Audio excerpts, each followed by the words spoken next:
تبدأ الحكاية مع الإعلامية والمذيعة دينا قنديل، مذيعة قطاع الأخبار وقناة النيل الثقافية.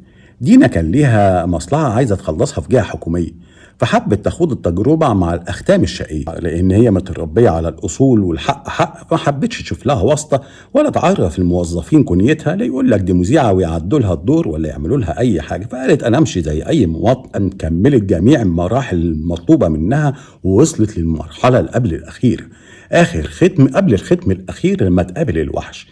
ولما راحت للموظف المعني بالموضوع طلبت منه ان هو يخلص لها اوراقها، فقال لها بص يا مدام، احنا كده هنضطر بعد الامضه دي تستني معانا اليوم الاثنين، يعني تعدي علينا كمان يومين، اديكي اخر ختم قبل الاخير تاخديه وتطلعي على العباسيه وتاخدي بقى الختم الاخير وربنا معاكي ان شاء الله. دينا قالت له طب قول لي بعد اذنك هو المكان فين في العباسيه، وصفهولي لو سمحت.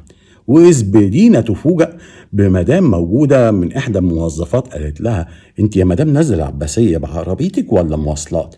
قالت لها لا معايا السيارة بتاعتي يا مدام. قالت لها طب حلو جدا، خديني في سكتك. قالت لها لا أنا بسأل بس على عنوان، أنا لسه هاجي كمان يومين، أنا هروح العباسية دلوقتي ليه؟ الموظف راح باصص لدينا وفي ابتسامة عريضة على وشه تحمل جميع ملامح الثقة. قال لها وعلى ايه تستني اليوم الاثنين؟ هاتي الورق يا مدام. وراح مديها واحد ختم من الاختام اللي عنده على المكتب، وقال لها خلاص تقدري تاخدي مدام عزيزه وتطلعي بيها على العباسيه، وهناك هتاخدي اخر ختم ليك.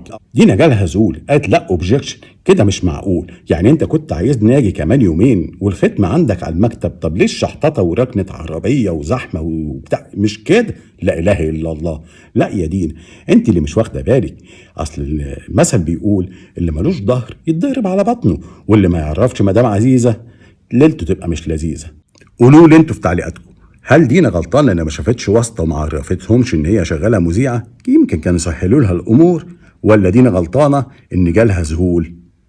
سلام عليكم، تتمسوا بالعافيه.